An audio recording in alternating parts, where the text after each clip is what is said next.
Hello lovely people, welcome to this week's coverlet of comfort. A couple of times now I've said comfort of coverlet. I don't know why I've got it that way around in my head, but of course it is the coverlet of comfort. So last week I showed you how I was going to join my stars together, and I've joined all of them now. And I just want to clarify, I did say it in the video, that the piece of backing that I was using ended up being too small, because I wanted this overlap at the side. So I've invisible basted it onto a bigger piece.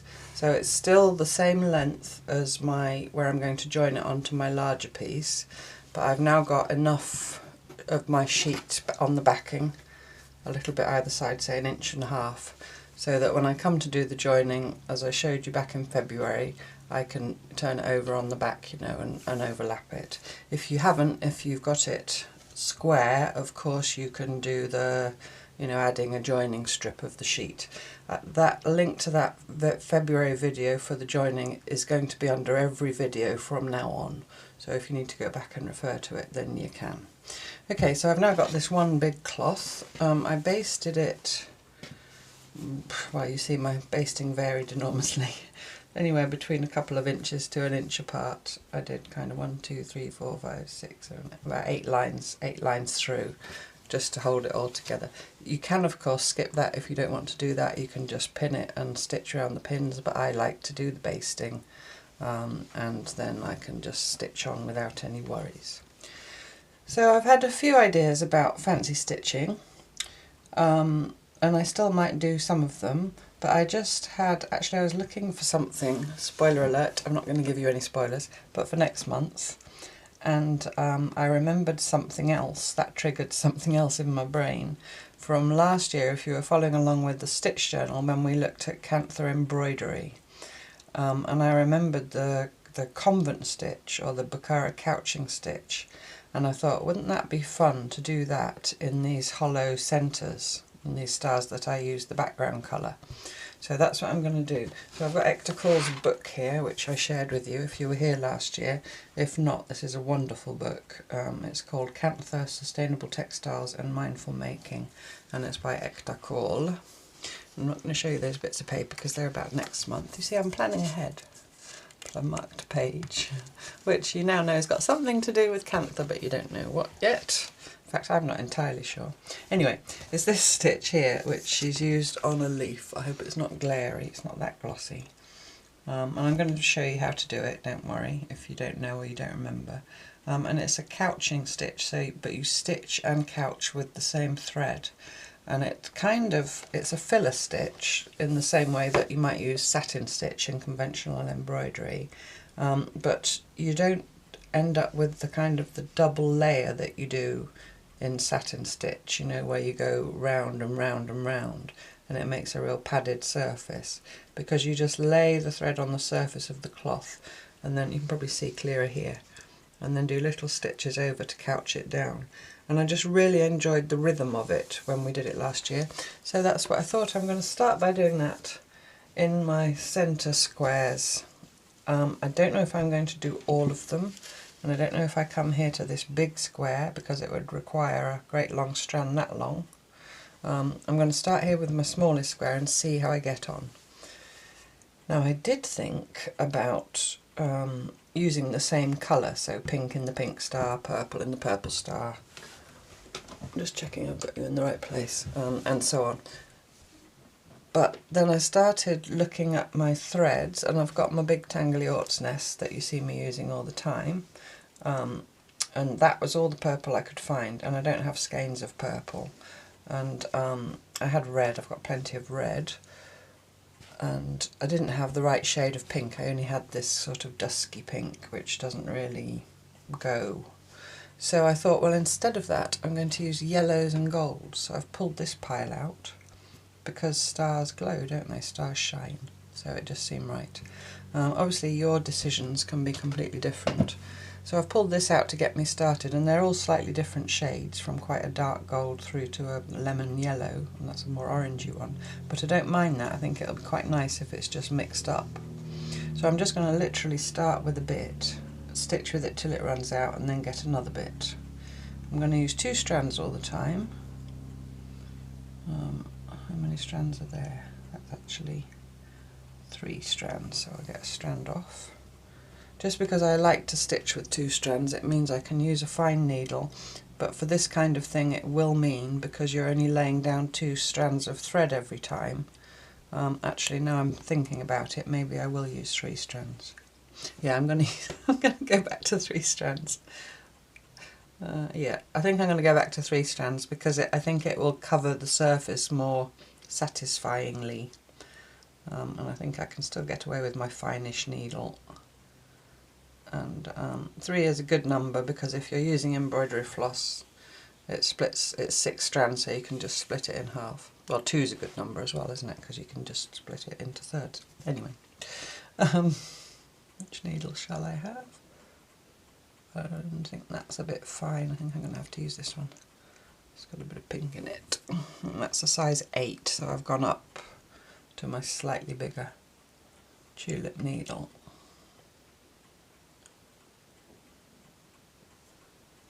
There we go. So I'm going to start with a knot because I'm not worrying about my back being messy. Oh, I did want to show you, sorry, I'm going to go and get my coverlet of comfort. I don't know, once you've said it the wrong way around a couple of times, it almost becomes its name. So in your head it's called the comfort of coverlet. I'll just get it. One sec.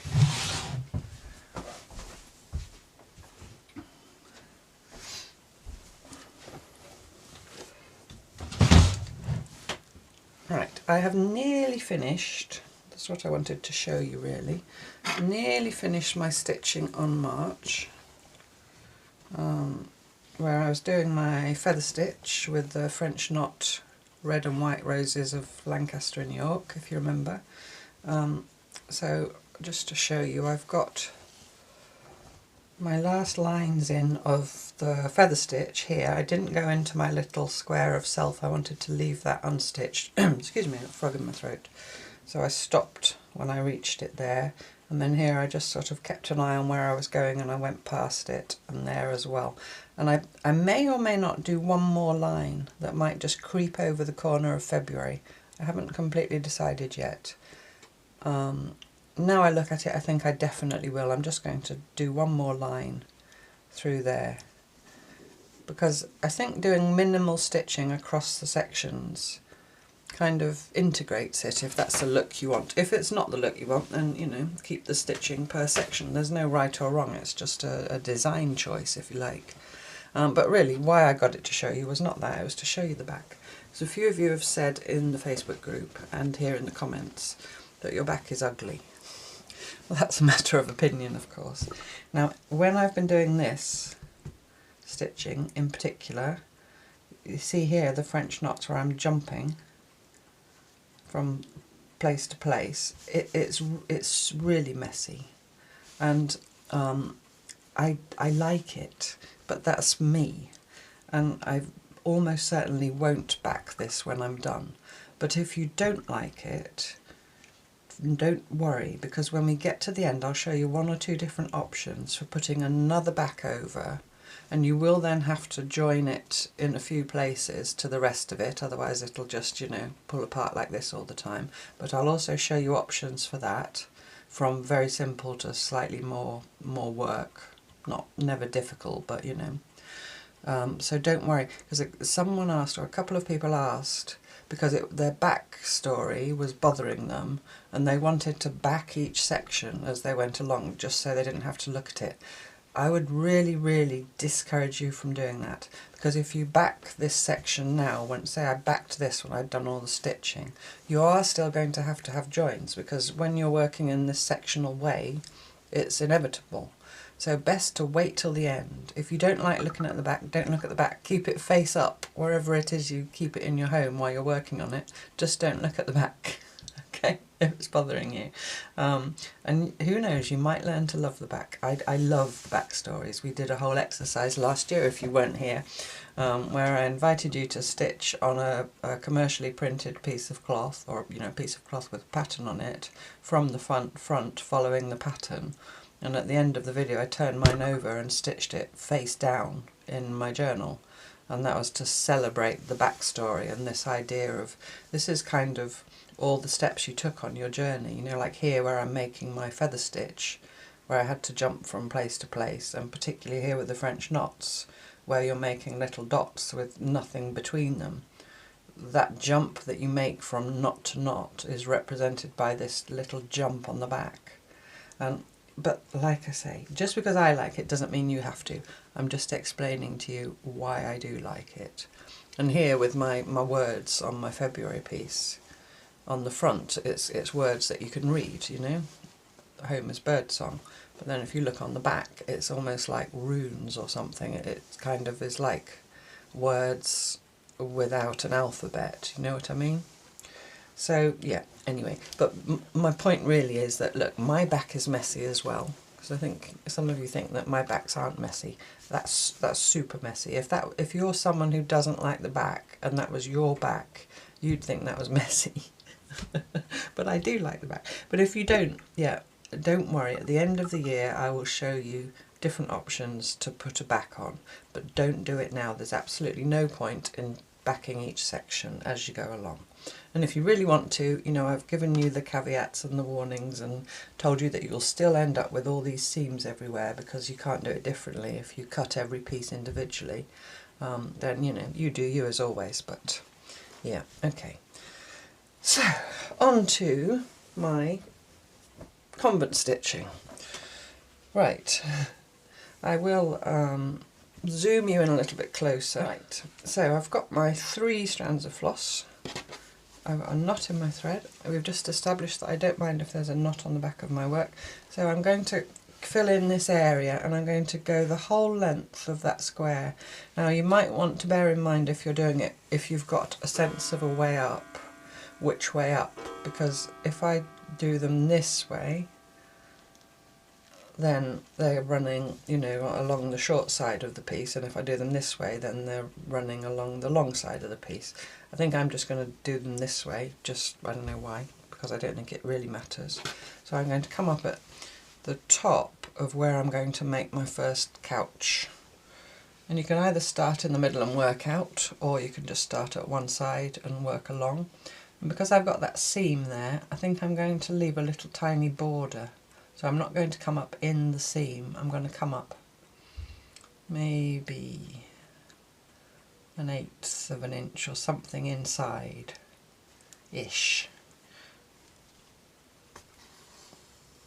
And then, so I've come up through there, so I lay my thread on where I want it to go on the surface of the cloth, and then I go down where I want it to end.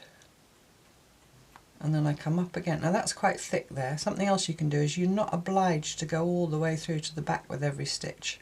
You can just come up through wherever you can comfortably stitch, as long as you're somewhere through the surface of the cloth. So I've come up on the right of that strand. I move it so you can see. Literally just to the right of it. And I'm about 1/4 of an inch along maybe. And pull your needle through. And don't pull it too tight because it's a great long strand, but at the same time don't leave it goosey-loosey. It's going to get couched down, but it just wants to be laying nicely against the cloth. So now I want to go in, I want to jump over that strand and put my needle in again in a straight line on the other side. And then come forward again about 1/4 of an inch. It doesn't have to be accurate or consistent. By the time you've got a whole load of other stuff going on in there, you won't notice. It'll just be texture. And then I'm coming up again just on the right of that strand and pull through. So there I've taken a little tiny couching stitch which is holding this long strand down. So I do the same thing again, jump over, go in, come forward, come out just on the right hand side of the strand, pull through. And then for my final stitch I jump over and go in again, but now I want to come out just next to the first strand. Do you see I'm just to the right hand side of it? You want to try and get your strands as close together as possible so that you kind of make a solid, the thread covers the surface of the cloth completely. Now the higher contrast your thread is with your background, the more it'll show if there's a gap. I would say don't worry about it. And if you find, if you go on a bit and you look back and there's a gap, you can always come back and put another strand in. You never have to pull it out, you just go and fill it back in. So I'll do the same thing again. So I lay this strand down right next to the first strand, go in just to the right of it, come forward. Now you could line up these couching stitches if you wanted to, and that would give you, horizontal lines going through. I want to stagger them. I want them to be random. So I'm going to come up just a little way ahead this time. Pull it up, not too tight. You can always, if you find you have pulled it too tight, you can just pull the cloth and pull it back into place a bit. And now this is slightly trickier. You want to get in between those two strands, but you can just move it with your needle a little bit to one side. And then you go in again. And I'm going to come forward somewhere, the only thing I'm worried about is that I'm not lined up with the previous stitches. That's a bit too close, so I come back a bit. And then same thing again, just work your needle into the gap. And I think as long as you've got kind of at least a stitch every half, I think a ½ inch would be the longest I would leave it in terms of it snagging, then it doesn't matter. Like I say, it doesn't matter if they're all the same distance apart, and it doesn't matter if they're lined up. In fact, I prefer them not. So I come up again just next to that. So there I've got my 2 lines. And this edge probably won't be exactly straight either when I'm done, but I'm not bothered. What you could do afterwards is go back along the edge with a back stitch or something, and I'll see when it's finished. So I'm just doing the same thing again. I go in there, and now you can lay a strand on, or now you've got the idea, you can just come up with your needle, just making sure you leave a little gap for your strand to go into. Like that. And then in again and forward. And it's just, I don't often do different stitches, but I just remembered, to my usual seed stitch, running stitch, occasional French knot. Well, last week I did last month, sorry, I did the feather stitch. But I just remembered this Kantha stitch. This is a traditional Kantha embroidery stitch. And I thought, oh, this would be nice. And come up again. There we go. So hopefully you get the idea. I can put this down and stitch it a little bit more comfortably. You see it, you get this lovely texture. It almost looks woven. So that will kind of is a little nod to the weaving that we did last week. And I like it when there are little references within the cloth, between. I mean, it's so subtle, probably nobody but me will notice it, but I know it's there. So there we go. So that's what I'm going to do this week. Well, that's what I'm going to do for a little while. I'll see how long it takes me to do this star, and I'll witter on for a bit while I do it, because it's nice to stitch with you and keep each other company, isn't it? And I will mention that I have got a couple of rings on, you may have noticed. I used to wear a lot of rings all the time, haven't worn them for years. Recently got them out again and started wearing them. I'm on this year that I'm calling a year of self-care. I really feel like I'm rediscovering myself, my true self, and not the person I have been for the last so many years. And my true self wears a lot of rings. I've limited it to 2. So as not to blind you with the glare of... I hope they don't glare. If they do glare, I'll take them off when I'm filming. But I had them on and I'd sort of taken them off, and I thought, no, I know you like me to do me and be authentic, so I'll leave my rings on. And the other thing which I mentioned in Monday's video is I'm half dreaded. My hair is half dreadlocked, well, more than half. Just needs a bit of tweaking, which is happening soon. A bit of additions and so on. And when that has happened, I shall show you. And I I knew I missed my dreadlocks. I knew I wanted to have them back again. I think I said in an episode of Park Home Life that I was in two minds about whether I should or not, but I realised on reflection, and with the help of a lot of you making encouraging comments saying just get it done, just do it, that I was just going to do it, and I was trying to talk myself out of it, and I don't really know why. I don't really know why I was trying to talk myself out of it. Because I've got a friend who does it, you know, it's easy for me to go and get it done, it's not a big deal.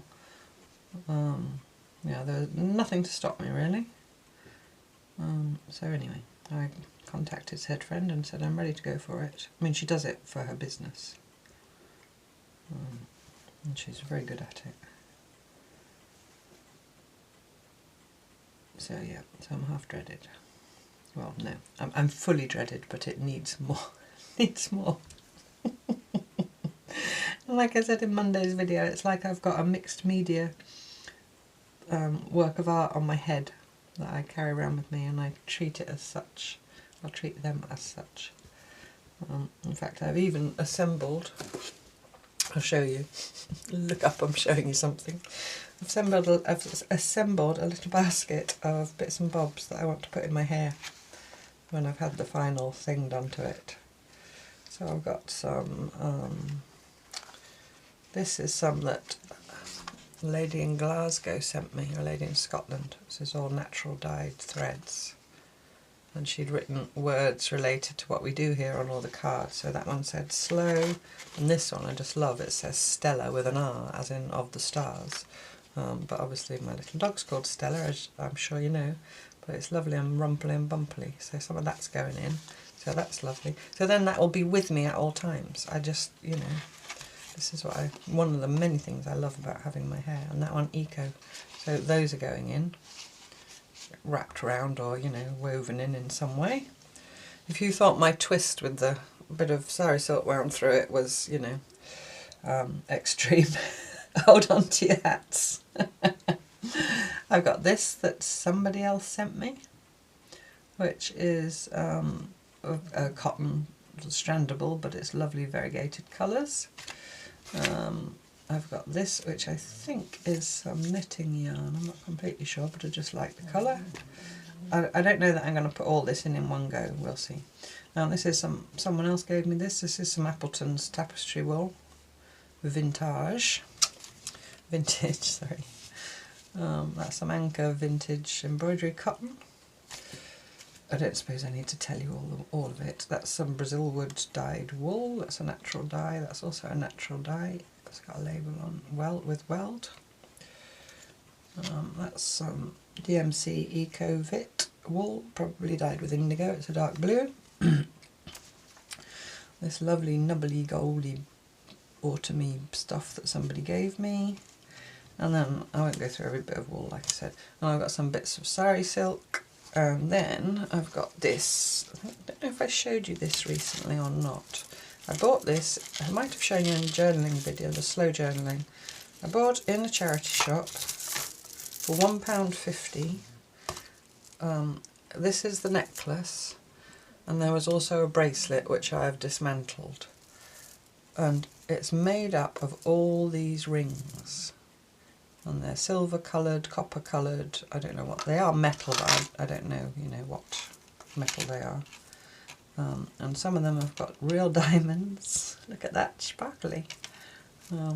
But yeah, so that's the necklace, and then the last few on there are actually off the bracelet. I threaded them on there for safekeeping. Those few there that come past the clasp. So I just opened up the clasp with some pliers and got them all off. So some of those are going in my hair.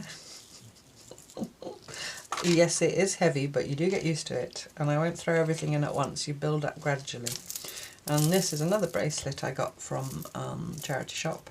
And I'm not so mad on these beads because they're quite plasticky, but I do love these little things. And they've got a little hole in, and you can stitch into your hair when you've got it dreaded. So I can stitch some of those to my hair. Maybe there'll be videos about stitching things onto dreadlocks, who knows. So that's a little basket I've put together and I'm excited. And that brings me to the other thing, which 10 years ago when I had my first lot put in, Lily, who was my daughter, who was 10, go back to my stitching, came home from school and helped me do some wrapping into them and put beads in and all that kind of thing. And she named some of them as well. And in one of my stitch journals I've documented that. I must look that out. I've come up not in the right place. Oh no, I've got to couch. It's because I got distracted. Yeah, she named some of them. And I had forgotten. But Martha, who's quite a lot younger than me, my friend who did it for me, she said, "Oh, do you remember Deirdre Dreadlock?" Apologies if you're called Deirdre. It was my daughter's idea. I think it was only the alliteration of Deirdre Dreadlock. But Deirdre was a pain. We loved her, but she wouldn't stay where she was put, you know. So the lovely thing is I've had my first lot, my first amount of work on it done. And next Monday I'm having the final stuff done. And on Tuesday, Lily's coming for a week. You'll know that recently Joey came for a week, or now Lily's coming for a week. And she's coming on her own without the boyfriend. And I love him. It's not that I've got anything against him at all. But it will be lovely to have her all to myself for a week. So I'm going to hold fire on putting anything else in my hair. I have sneakily stuck in a couple of bits of sari silk. I couldn't help myself. Until she's here and let her do it for me. So when that's all done, and then while Lily's here, there will be a Park Home Life, and that's when I'll show you. If you're interested, you might not be interested. I mean, it's a big thing for me, you know, it doesn't have to be a big thing for you, that's not what I'm saying, but I know many of you comment on what I'm wearing and whatever when you see my face, so I couldn't just suddenly appear with dreadlocks and not tell you, that would be strange. But yeah, so yesterday evening, I'm filming this on Sunday. I know it's Wednesday's video, but like I said, Lily will be here for a week, not this week, but the week after. So I'm just getting ahead of myself, basically, so that, you know, when Lily's here, I don't have to make videos.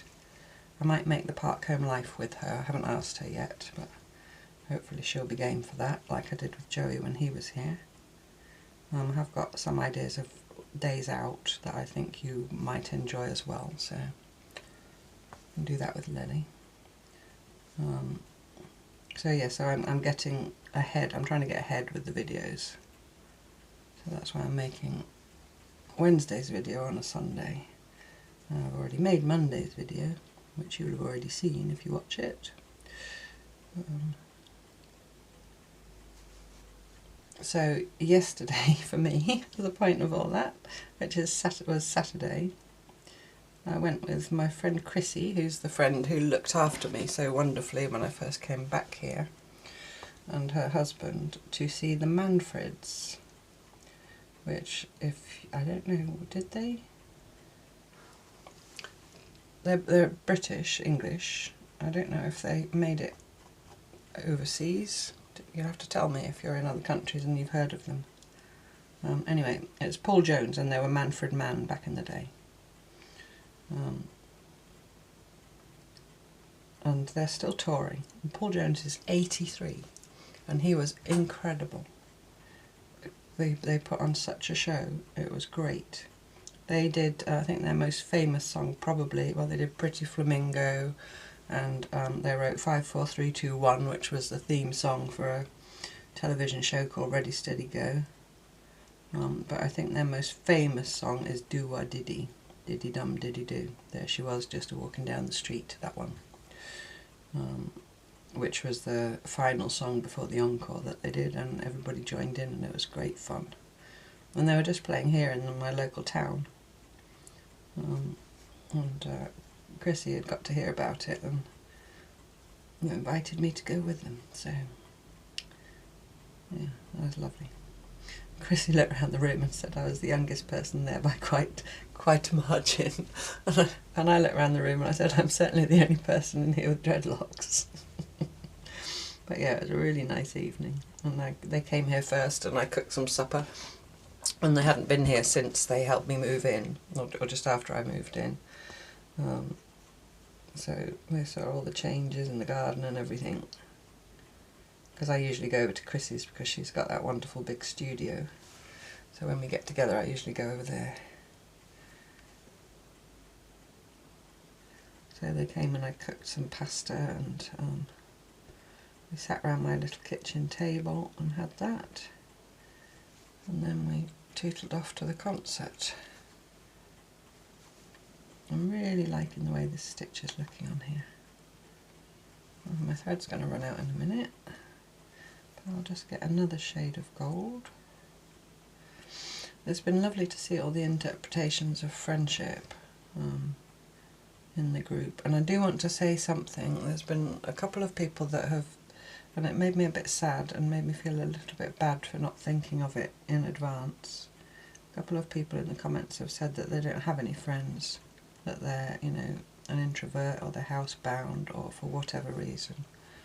And I would just like to say that if you're one of those people and you're watching here, we are your friends. Please don't feel, you know, alone or lonely. And I know it's not the same, but when I'm sitting here filming and stitching and talking to you, I genuinely feel like I'm talking to you, if that makes sense. I'm not talking to an audience or whatever. I just talk as if you're sat here in the room with me and we're having a chat. The only difference is I'm the only one chatting. But yeah, no, I did feel a little bit bad that I hadn't thought in advance when I just glibly said let's have friendship as a theme. That not everybody's blessed with friends.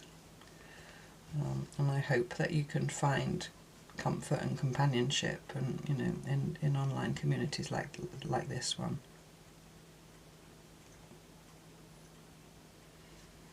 I'm really struggling with this bit of thread. I think I might get one more couching stitch. I'm going to have to couch the rest with a different thread, but that's okay.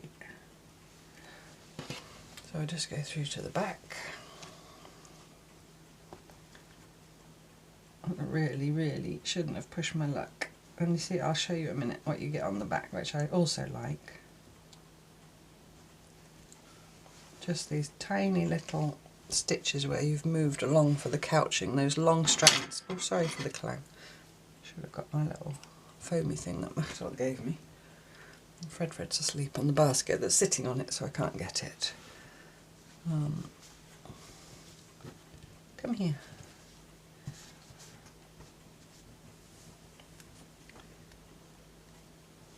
Is that the right needle? I've stuck my needle in. Yeah, no, it's that one. Yeah, I was really trying to get all the couching done with the same colour, but it doesn't matter. I'll go for this colour next. I don't know how many strands are here. Now I think there's only 4 actually. I know what I was going to say then.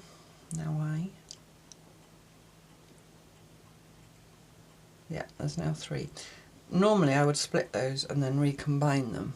No, normally I wouldn't bother. That is what one should do if one was shoulding oneself, and then they'll lay together much better, because if you've just taken 3 off, the other 3 might be all twisted around each other and they might tangle, and you know, if you went to the school of embroidery that would be what they would tell you to do. But I'm just going to run my thumbnail down it a couple of times and hope for the best.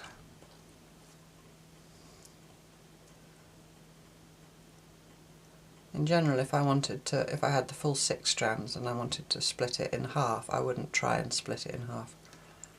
I know other people manage, but it never ends well for me. Then I would take 1 strand off at a time until I had 3 strands. I'll just go down with my thumbnail again.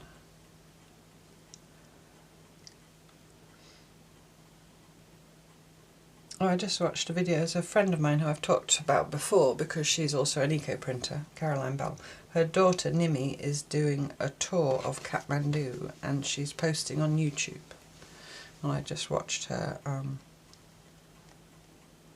a recent video in Kathmandu, And I only found out about it because Caroline posted on her Facebook group that on her Facebook page, sorry, that she's going to Kathmandu to meet up with her.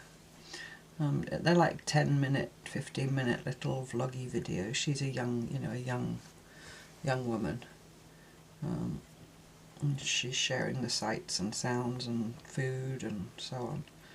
But she's staying in this hotel that's a bit more upmarket than she normally would, but that's because Caroline's booked it because she's going to meet up with her. And Caroline probably doesn't want to stay in a hostel or wherever it is Nimi would normally stay. So anyway, I'll link if you're interested. You can go and have a look. Maybe you're interested. I certainly am, to see, because I wouldn't go to Kathmandu on my own now. I mean, brave girl, woman. Never actually met her. The daughter, I mean, I've obviously met Caroline. But yeah, I think she's she's YouTubing it round Kathmandu, as they say, so it's part of her income. So if you wouldn't mind just going and giving her a subscribe, it might help her out. And like I said, I just watched a video and it was great fun and very interesting.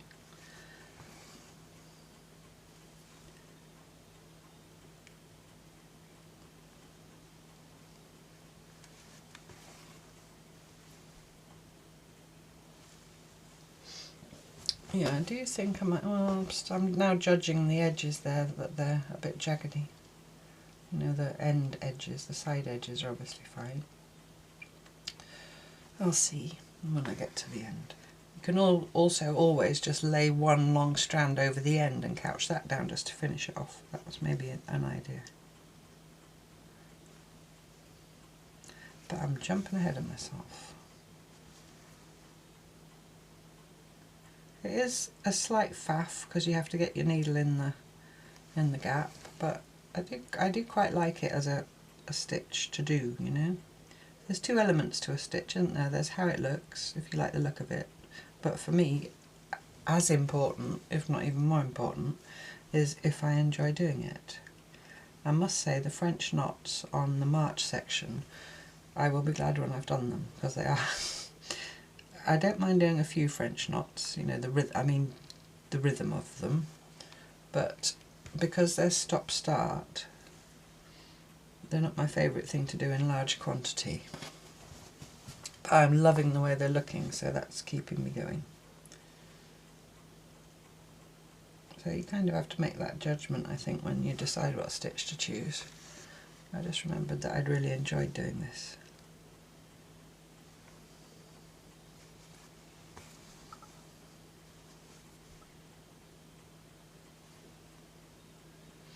Oh, I've just remembered my friends who came to supper yesterday brought me a big box of chocolates, and I put it up on top of the fridge high up because we were then going out, and obviously Stella couldn't come with us, so I put them up on top of there because she has been known to jump up on tables and things, and I forgot about them until this moment. So I think this evening I might be having one or two of those. Lovely to be given a box of chocolates. It's the kind of thing you never really buy for yourself, isn't it? I mean, I might buy myself a bar of chocolate. Oh, I don't know, maybe you do. You have to tell me if you buy yourself boxes of chocolates. Like a big posh, it's from M&S, which is a British supermarket. Belgian chocolate type chocolates. No, you have to tell me if you buy yourself boxes of chocolates. In my experience, they're more the things that you buy as gifts for people. And I do especially love Belgian chocolates. The Belgians are very good at chocolate, and they're very good at chips. I think they have the best chips in the world. And I am fussy about my chips, being a northerner, but Belgian chips are great. And so is Belgian chocolate. And when I was at university, doing my library studies degree, I did some work experience in a library in Belgium, in Liège, in the town of Liège. And while I was there doing my work experience, I stayed with the family, and the wife of the family was a librarian in the library, so that's hence the connection. And so I stayed with them, and her husband was an interior designer, shop fitter, something of that kind. I'm just pausing to say my thread's getting a little bit twisted, so I'm just untwisting it every now and then, just so it does lay flatter. Yeah, and he knew everybody in the city. He had, before he went self-employed as this shop fitting thing, he had been a policeman, so he knew a lot of people in the city. And his wife didn't really like to go out very much, and so he took me to the market and, you know, showed me the sights. I think I was 19, something like that. And anyway, one day we'd gone down to the market to get some vegetables and fruit and, you know, stuff like that. A big market all the way along the banks of the River Meuse, which is the Maas in German, or Dutch, not German. The Maas, which gives the town of Maastricht its name, but in Liège they speak French. Belgian, half of Belgium speaks French and half speaks Flemish, which is pretty much Dutch. Liège is French speaking, so they call it La Meuse. Anyway, there's a market on the banks of that river, whichever you want to call it. My line's going a bit wonky, but I don't mind. So we'd gone down to that market, and then as we were driving back to the house, he said, "Oh, I just want to look in here. It's a project I'm working on, a shop I'm refitting." So he stopped outside the shop. It was a Sunday, so it was closed. There was nobody there, but he had the key. And it was a Belgian chocolate shop of the very famous brand Godiva. This was so many years ago, I don't think I'm going to get him in trouble. I haven't mentioned any names. Or Godiva, we say in English, as in Lady Godiva, who I talked about in Park Home Life, didn't I? About rings on your fingers. That was it. It's Ryder Cock Horse to Banbury Cross. And I still haven't looked up if that is Lady Godiva, because that was Coventry, not Banbury, but they're not a million miles away, so I'm pretty sure it is. I'll fact check myself. Anyway, so we go to this chocolate shop, and he's measuring up for whatever it is he has to do, and, you know, for his shop fitting. And then he goes, "Look, come and look in here." And he takes me into this, what seemed to be a storeroom, but when he opened the door it was chilled. So it was obviously a refrigerated room. And it was walls all around with shelves from nearly the floor right up to the ceiling, and tray upon tray upon tray of Belgian chocolates. And he said, "Take a few, she won't mind, she's a good friend of mine," the owner. So I politely, you know, took 2 or 3. He said, "No, no," this was all in French, but "no, no." And he got a box that had some stationery or something and tipped the stationery out. And it was like a shoebox size. I'm not exaggerating. And he just started tipping trays into this shoebox. And we had this shoebox full of Belgian chocolates that we took back to his wife and daughter. And most of them were fresh cream, so they lasted 3 days tops. We did manage to eat them all. Yeah.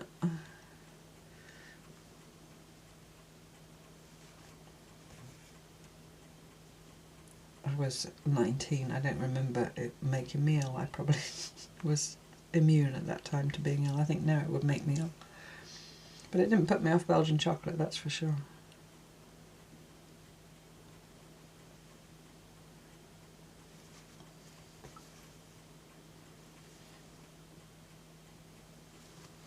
I'm really liking the way that's looking.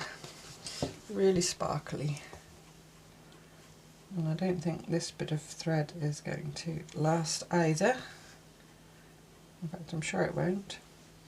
It takes, you know, obviously you're covering a big area, so it does take quite a bit of thread. Although it's not taken as much as I had thought, really, because if you think this is my second strand, or my second piece, that's a good 1.25 inches that I'm covering.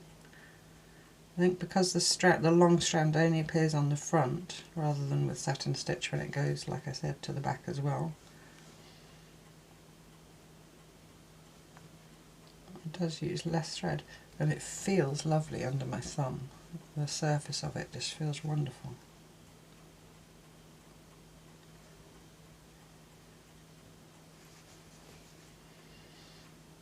Right, I think I'll just get one more strand.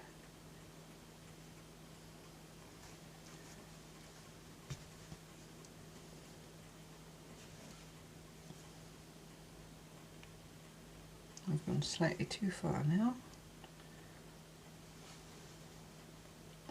It's alright, you can just kind of wrangle them into position with your thumb, it's quite forgiving. Let's see if I've got enough here to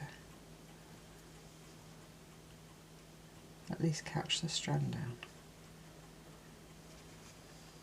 The other thing you could do, and I maybe would have done that if I'd thought of it soon enough, if you've got all different shades of floss, instead of using up some till it runs out and so on, combine a strand of each together and you'll get a kind of variegated effect.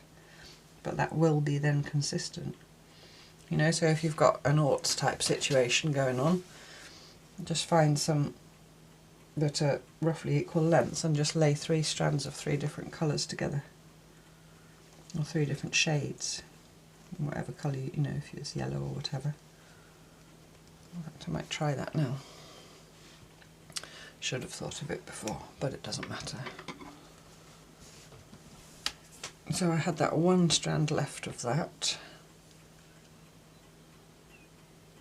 The trick is when, or the thing is when it's with orts that you might have to waste bits because you have to trim them to size. That's 3 strands already on its own.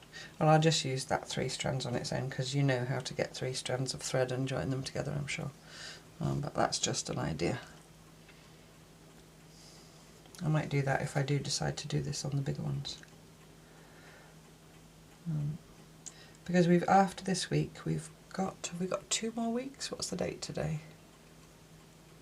Is it the 16th today? So we've got 2 more weeks in April to do more fancy stitching. So yeah, I think this week this is pretty much all I'm going to do. Next week I'll do something else. Other ideas that people have come up with, in case this doesn't interest you at all, the idea of doing this, that I'm not going to do, so I'll tell you now, is stitch names or initials of your actual friends on the piece. That was a nice idea. I did think about doing that, but I don't think I'm going to. I thought about just doing initials, just randomly dotted about in maybe a gold, so the initials almost look like little stars. But I've decided against that because I did all the words on the home piece, and I might do words somewhere along the line. And on the self piece, and I just felt like doing something different. So beyond this, I don't yet know what else I'm going to do. So, but if you didn't want, oh, the other thing I saw, it was Maria in the Facebook group, which I nearly did. Was put, she put some Suffolk puffs in the centres of her stars. Suffolk puffs, known as yo-yos in other countries. So that's an idea. And I thought also you could do, I think someone else I saw had appliqued a little heart in the centre. So you could make features of the centres in some way. But I'm doing the convent stitching.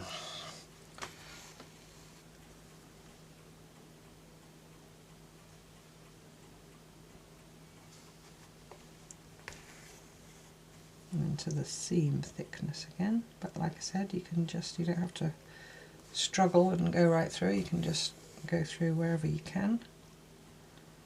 Everything's all held together already with the invisible baste. That's also the advantage of invisible basting. You know it's all held together. But, you know, I'm going through in a lot of places, I'm just not going through in every place. I'll pull that a bit tight, it's gone all puckery. Back.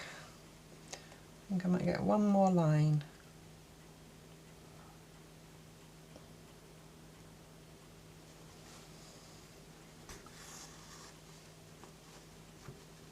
one more line.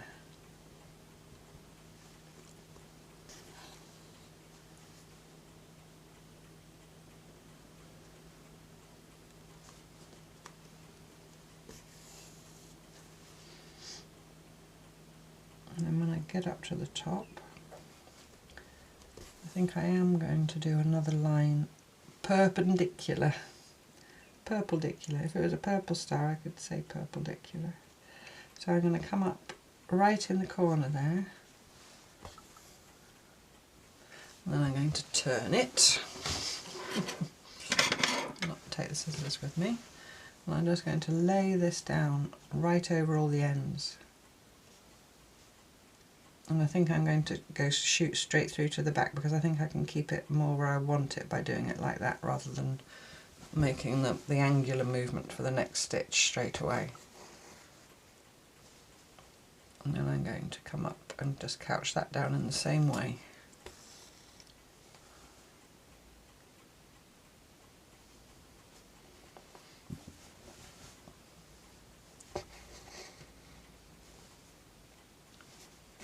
See how that looks.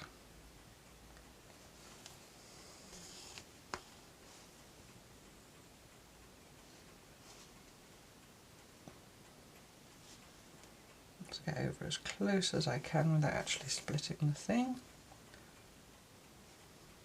One more maybe.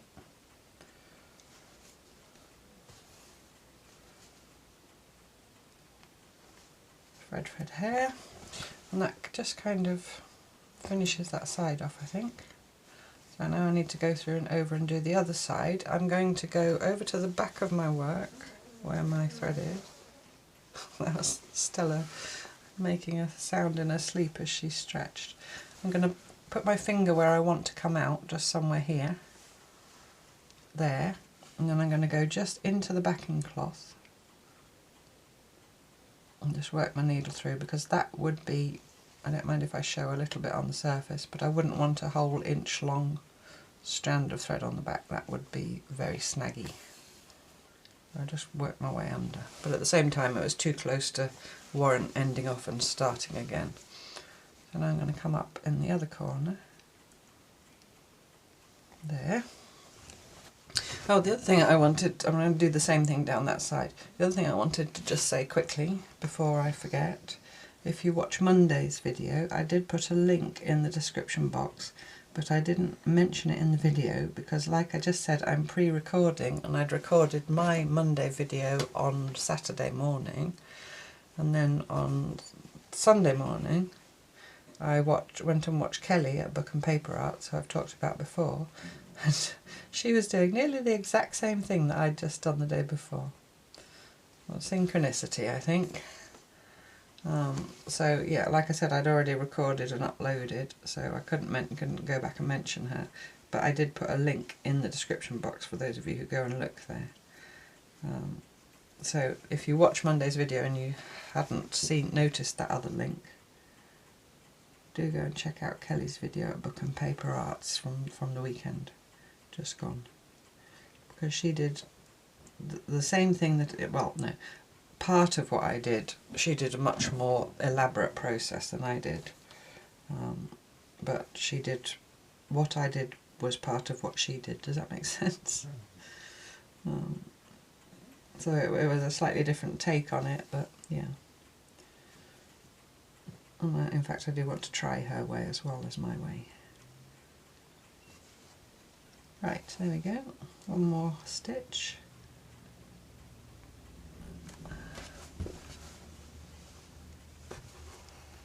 And I'm really happy with that. I'm going to finish it off on the back. Just with a couple of back stitches. See, I just like the freedom of just doing a couple of back stitches and cutting the end off, and sometimes I bury the tail in and sometimes I don't bother.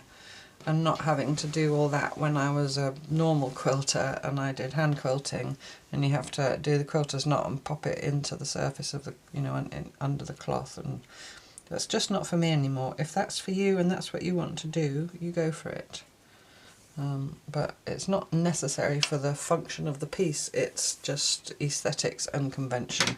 And I don't mind my backs to look like that, in fact I like it. And if I did mind, I would just do that anyway and then put another layer over when I was done. So anyway, so there's my star. You can just about see that it's 2 different shades of yellow, or 3 different shades, but I don't mind it. It kind of looks like light and shadow. It gives it some movement. I'm very good at making up justifications for things that are technically not done in the correct way, whatever that is. So there we go. So I'm going to go and do this one, and this one, I think. Why not? I mean, this is a big area, but because you do the couching, it just will take longer, but it will work perfectly fine. It's very tactile as well. See, I keep stroking it. And so I encourage you to either do that or maybe do something else in the centres of your stars. So ideas might be you could do chain stitch if you wanted to stick with the Kantha idea. You could do chain stitch either up and down or concentric. You could of course do regular satin stitch if you wanted to, but if you have big stars you would have great long lengths, so I would then split the satin stitch into sections. So another something that Jude Hill does a lot, Jude Hill's Spirit Cloth, she'll maybe draw lines on her cloth for the area that she wants to fill in with satin stitch, and then she'll fill in the little areas within the area so you don't end up with those great long strands. You could stitch another star in the centre, so you could draw it on first and then stitch the outline of it. You could do Maria's idea of Suffolk puffs or buttons, or something like that. And if you had something that reminded you of your friends, you could do that, whatever that may be. I can't think of anything off the top of my head. Like, I don't know, if you had a friend who liked bees, you could do a little bee, just things like that. So yeah, maybe I would say I've done the Bakara couching, the convent stitch, but this week's is to do something in the middle of your stars, and then in the future 2 weeks I'll work out into the night sky around them. I've got a couple of other ideas, like I said. So I hope that's okay for this week. Yeah, we have been here. Sometimes I think, oh, that's really short, and then I look at the timer and it's not short at all. But I know you don't mind, and if you do mind you can just fast forward me. So thank you so much for watching. Have fun stitching, and I look forward to you joining me next week for more cloth tales. Bye bye.